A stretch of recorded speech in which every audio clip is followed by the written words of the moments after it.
Élèves de première S, bonjour. Voici une leçon sur la cohésion des solides, plus précisément ici, les solides ioniques. Alors votre programme, vous voyez que vous abordez la notion de solide ionique et l'interaction électrostatique, une chose que vous avez déjà vue, la loi de Coulomb. En ce qui concerne les compétences attendues, vous devrez interpréter la cohésion des solides ioniques. Alors un solide ionique, tout simplement, c'est un solide constitué, comme son nom l'indique, d'ions.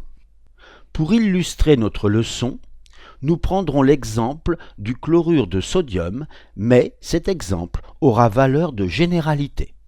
Toutefois, à la fin de la leçon, nous ferons une généralisation sur ce que nous aurons vu sur le chlorure de sodium. Le chlorure de sodium, c'est le solide ionique que vous connaissez le mieux, puisque le sel de table en contient une très grande quantité. Prenons un grain de sel, par exemple celui-là. Grossissons-le, voilà. La question que l'on se pose est pourquoi ce petit morceau de sel que nous pourrions appeler un cristal de chlorure de sodium, pourquoi est-il solide? Pour percer ce mystère, allons voir de plus près, par exemple, que se passe-t-il ici si je grossis cette zone? Puisque je sais que ce solide est fait d'ions, je me demande comment sont accrochés entre eux les ions pour que, à grande échelle, c'est-à-dire sur l'ensemble du cristal, on ait un solide. Quelle est cette force qui lie entre eux les ions et permet d'expliquer la cohésion du solide, c'est-à-dire le fait que ce cristal constitue, à grande échelle, un solide? Si on pouvait voir les ions, on verrait quelque chose comme ça. Bien entendu, ici c'est symbolique. Nous représentons par une boule verte les ions chlorure et par une petite boule grise les ions Na+. Vous le voyez, les ions chlorure sont plus gros que les ions Na+. Nous constatons immédiatement que les ions ne sont pas mélangés en vrac. Il y a un ordre. On observe un empilement ordonné des ions. C'est très important. La matière, bien sûr, est toujours électriquement neutre. On en déduit qu'il y a autant de cations Na+, que d'anions chlorure. Alors même si ce solide est constitué d'ions Na+, et Cl-, eh bien sa formule s'écrit NaCl. On n'écrit pas les charges électriques. Le chimiste n'écrit pas les charges électriques, mais il sait qu'elles sont là. Attention, NaCl, ça signifie un empilement régulier d'ions Na+, Cl-. En aucun cas, NaCl serait une molécule comme la molécule NaCl. Ça n'existe pas. NaCl donc est appelé formule statistique. Maintenant, regardez ce petit cube qui clignote. Eh bien, nous allons grossir cette zone. Voilà. On observe effectivement un certain ordre. Vous voyez que, quelle que soit la rangée considérée, on a toujours l'alternance Cl-, Na+, Cl-, Na+, Cl-, Na+, Cl-, Na+, Cl-, etc. Vous voyez, quelle que soit la rangée, on a toujours l'alternance des ions. Ça continue à grande échelle, je le répète encore, empilement ordonné. La sphère verte symbolise l'ion chlorure, nous l'avons dit, et nous allons nous intéresser au rayon de l'ion chlorure, que nous notons R indice Cl-, ainsi que le rayon du cation Na+, que nous notons RNa+. Bien sûr, on l'a dit, le chlorure est plus gros que le sodium, donc RCl- supérieur à RNa+. Regardez ce cube. Pour y voir plus clair, au lieu de considérer ce qu'on appelle le modèle compact, nous allons faire un modèle éclaté. Donc voici notre cube. Nous voyons que sur chaque sommet du cube, il y a un ion chlorure. Voilà. Nous voyons également que au milieu de cette face, ici, nous avons un ion chlorure. La même chose en bas parce que par symétrie. Voilà, d'ailleurs on le voit, il est là. Et puis maintenant, sur cette face, en plein milieu, le voilà, nous avons un ion chlorure. Et on l'entrevoit ici un petit peu, l'autre en face. Ensuite, eh bien, sur la face, au fond là-bas, il y a au centre un ion chlorure, de même qu'ici, sur la face avant. Voilà. Nous avons donc représenté les ions chlorure. Maintenant, les ions sodium, eh bien c'est très simple. Sur chaque rangée, il y a alternance chlorure, sodium, chlorure, etc. Donc nous avons ceci pour cette rangée. Ici, nous avons ceci, et ainsi de suite. Rangée suivante, rangée suivante, rangée suivante, rangée, rangée, rangée. Voilà. Vous voyez cet ion Na+, qui clignote, il est en plein centre du cube. Et la question est, où sont ses plus proches voisins? Eh bien, ils sont là. C'est-à-dire que ce sont les ions chlorure qui sont au centre des faces. Pensez un peu, si vous êtes au centre d'un cube, vos plus proches voisins sont au centre des 6 faces qui vous entourent. Autrement dit, voilà les 6 voisins les plus proches de l'ion Na+, ce sont 6 chlorures. Dans ce plan, qu'est-ce que nous voyons? Nous voyons ceci. Mais nous pouvons considérer ce plan et nous voyons la même chose. Nous pouvons également considérer ce plan et nous voyons la même chose. Autrement dit, quel que soit le plan considéré, nous voyons toujours la même chose, c'est-à-dire notre ion Na+, qui est entouré comme ceci de ions chlorure et Na+. Voilà, nous avons donc ceci. Mais maintenant, nous allons revenir à notre modèle compact parce que nous avons besoin de tenir compte des rayons des ions. Ceci donc, c'est le modèle éclaté qui a été grossi et rendu compact.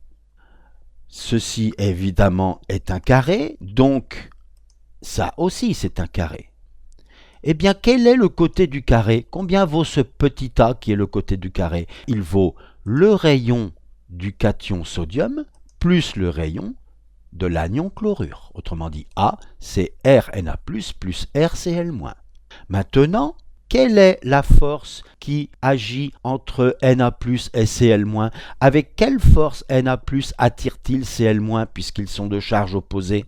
C'est la loi de Coulomb qui va nous le dire, loi que vous avez déjà vue.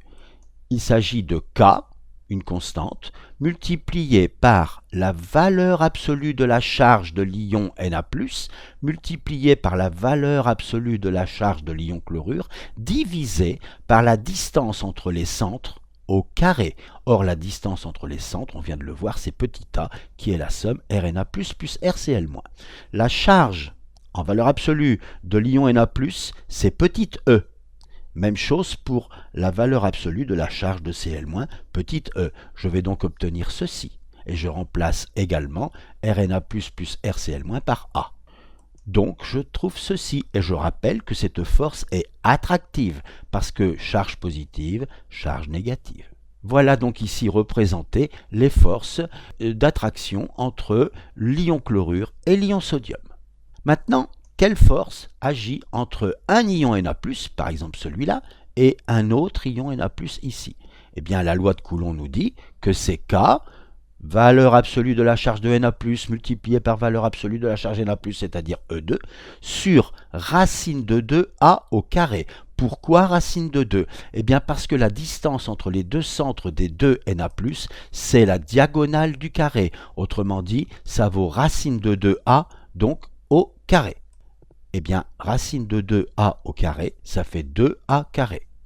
Et cette force, c'est la même que celle qui agit entre un chlorure et un chlorure. J'aurais très bien pu réfléchir entre ce chlorure et ce chlorure, il y avait la même distance.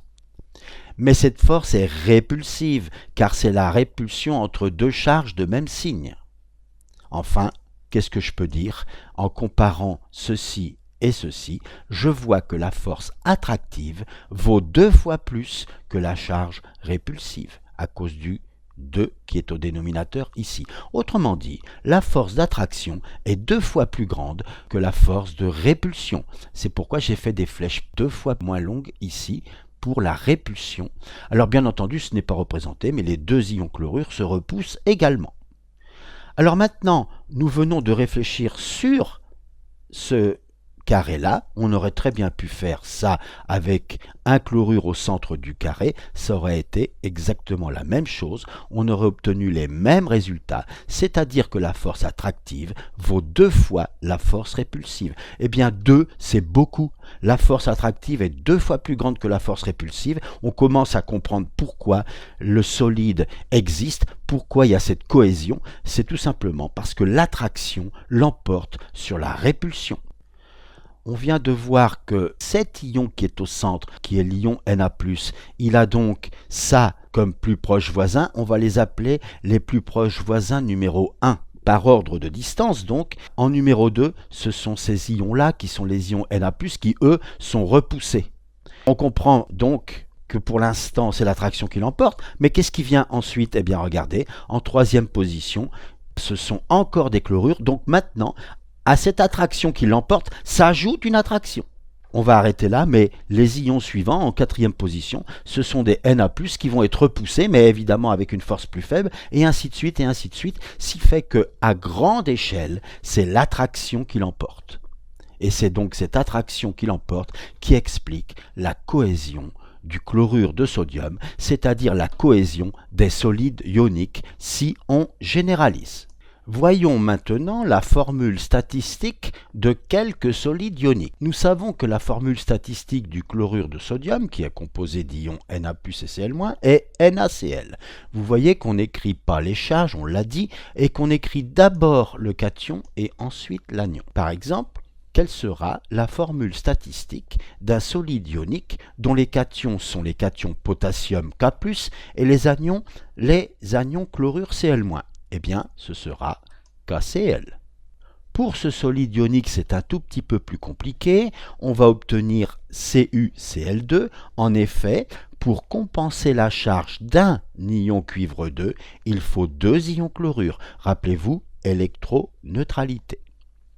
Ici, nous obtiendrons NH4Cl, puis ici, tout simplement, KNO3. Ensuite, attention, un Cu2+ contre 2 nitrates, donc CuNO3 2 fois. Puis ici, nous obtiendrons tout simplement NH4NO3. Ici, attention, pour compenser la charge d'un SO4 il faut 2 K+, autrement dit K2SO4. Là, ici, nous avons 2 charges positives, 2 charges négatives, donc CuSO4.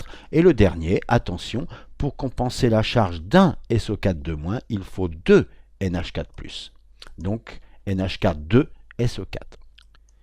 Les gros ions comme nitrate, sulfate, ammonium, vous pouvez dans un premier temps, même si ce n'est pas tout à fait exact, les voir comme des grosses sphères, ce qui simplifie la vision que vous pouvez avoir du solide ionique. Maintenant, on va s'intéresser à la nomenclature, c'est-à-dire comment on va donner un nom au solide ionique. Vous voyez que la règle est simple, c'est le nom de l'anion, puis le nom du cation.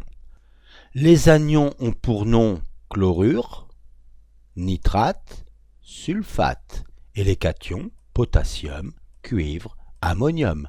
Appliquons donc la règle. Quel sera le nom de KCl? Chlorure de potassium. Ici, nous aurons chlorure de cuivre, puis chlorure d'ammonium. Ici, nitrate de potassium, nitrate de cuivre, nitrate d'ammonium, sulfate de potassium, sulfate de cuivre, sulfate d'ammonium. Terminons par une généralisation. Tout ce que nous avons dit sur le chlorure de sodium est vrai pour tous les solides ioniques. C'est-à-dire qu'un solide ionique est un empilement ordonné de cations et d'anions. Un solide ionique est électriquement neutre. Et la cohésion est assurée par les liaisons ioniques et l'interaction attractive l'emporte sur l'interaction répulsive. Enfin, la formule d'un solide ionique, qu'on appelle la formule statistique, indique la nature et la proportion des ions présents. Voilà, la leçon est terminée. La prochaine fois, nous parlerons des solides moléculaires. En attendant, travaillez bien, faites beaucoup d'exercices. À bientôt!